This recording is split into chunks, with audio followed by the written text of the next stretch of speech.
তীব্র তাপদাহে পড়ছে সারা দেশ। গত কয়েকদিনের তীব্র গরমে অতিষ্ঠ হয়ে উঠেছে কুমিল্লার জনজীবন। কুমিল্লায় তীব্র গরমে একটু প্রশান্তির আশায় মানুষ ছুটছে গাছের ছায়া কিংবা শীতল কোনো স্থানে। গরমের তীব্রতা সহ্য করতে না পেরে শিশুরা পুকুর, ডোবা কিংবা শ্যালো মেশিনের পানিতে দিন পার করছে। মানুষের সাথে সাথে প্রাণীকুলও দেখা গেছে পানি আর শীতল ছায়ার জন্য হাঁসফাঁস করছে। মানুষ দিনের প্রথম ভাগে কাজ শুরু করলেও তাপমাত্রা বাড়ার সাথে সাথে ধীর গতি আসে কাজে। কুমিল্লা আবহাওয়া অফিসের ইনচার্জ ইসমাইল ভুইয়া বলেন, সারা দেশের ন্যায় কুমিল্লার বিভিন্ন স্থানে আগামী 3 দিনের মধ্যে বিক্ষিপ্তভাবে বৃষ্টির সম্ভাবনা আছে। গত সপ্তাহে দিনে তাপমাত্রা 37 থেকে 40 ডিগ্রি সেলসিয়াস ওঠানামা করেছে। দুপুর 1টা নাগাদ কুমিল্লার তাপমাত্রা ছিল 38 ডিগ্রি সেলসিয়াস। আগামী 2-3 দিন এই অবস্থা বিরাজ করবে বলে জানান তিনি। দিন মজুর ইসমাইল হোসেন বলেন, অতিরিক্ত বেশি গরম, একদিন কাজ না করলে আমাদের খাবার জোটে না, তাই কাজ করছি। মঙ্গলবার দুপুরে কুমিল্লার চান্দিনার বিভিন্ন এলাকায় দেখা যায় রাস্তাঘাটে মানুষ চলাচল কমে গেছে। শ্রমজীবী মানুষকে মাথায় কিছু না কিছু দিয়ে চলাফেরা করতে দেখা গেছে।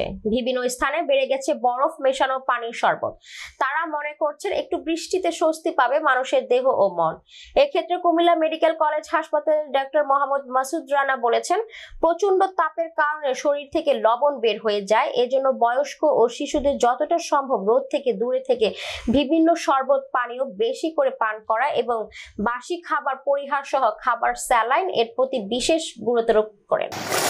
খুব গরম লাগে। গরম কেমন পড়তেছে? বেশি মানে গরম তো বেশি, মানে ফাটে যাওয়া আছে ভাই।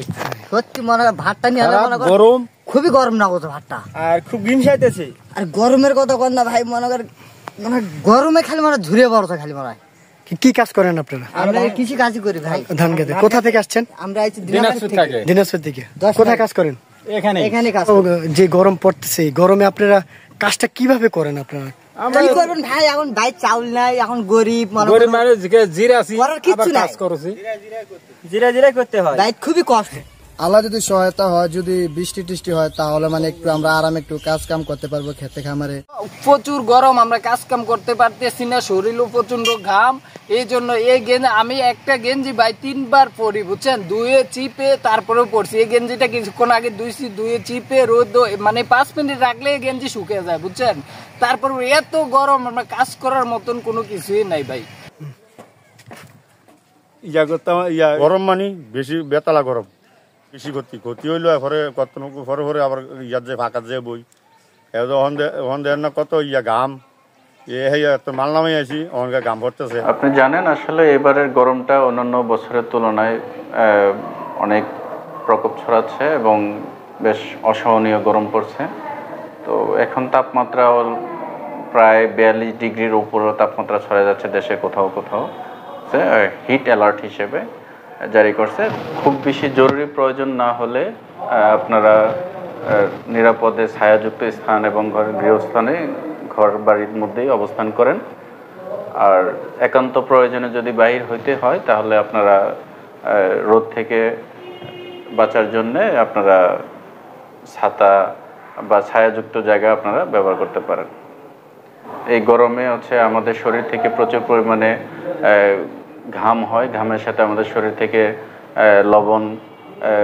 লবণ বের হয়ে যাচ্ছে। তো সেক্ষেত্রে আমাদের যে প্রচুর পরিমাণে পানি এবং নরম তরল জাতীয় খাবার খাইতে হবে।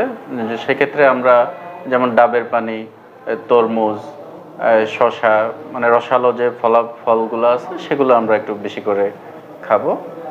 খাবার, খোলা খাবার এবং যে স্পাইসি ফুড, আমরা ঝাল জাতীয় যে খাবারগুলো আছে, বিরিয়ানি, ফাস্টফুড জাতীয় খাবারগুলো আমরা যথাসম্ভব এড়িয়ে চলবো। সেক্ষেত্রে আমরা দেখা গেছে যে সেটা থেকে আমাদের ডায়রিয়া হতে পারে, পেটে অসুখ হতে পারে, নানান ধরনের পীড়াদায়ক অসুখ হতে পারে। তো সেক্ষেত্রে আমরা একটু সতর্ক থাকতে হবে এই সময়টাতে। হ্যাঁ, এই সময়টাতে আমরা ঘরের মধ্যে আমরা কিছু প্রয়োজনীয় ওষুধ রাখতে পারি, যেমন আমাদের খাবার স্যালাইন রাখতে পারি। জ্বরের জন্য আমরা প্যারাসিটামল জাতীয় কিছু ওষুধ রাখতে পারি।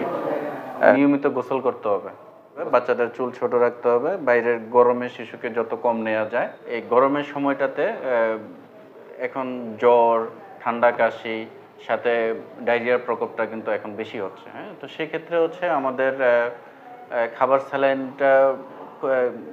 স্যালাইন তৈরি করার একটা পদ্ধতি আছে, সেই পদ্ধতিটা আমাদের নিয়মটা আমাদেরকে মানতে হবে। সেক্ষেত্রে হচ্ছে আমাদের ওই যে আধা লিটারের বোতলের পানিটা ফেলে দিয়ে আমরা আর্সেনিক মুক্ত পানি নিব, সেটাতে আমরা 1 প্যাকেট স্যালাইন গোলাবো, সেটা 6 থেকে 8 ঘন্টার মধ্যে সেটা রেখে তারপরে আমরা আবার যদি সেটা শেষ হয়ে যায় আমরা নতুন করে আবার স্যালাইন তৈরি করবো। সেক্ষেত্রে আমাদের বাচ্চাদের প্রয়োজন অনুসারে আমরা প্রতিবার তাকে পাতলা পায়খানার পরে আমরা ওইভাবে স্যালাইন খাইতে দিব।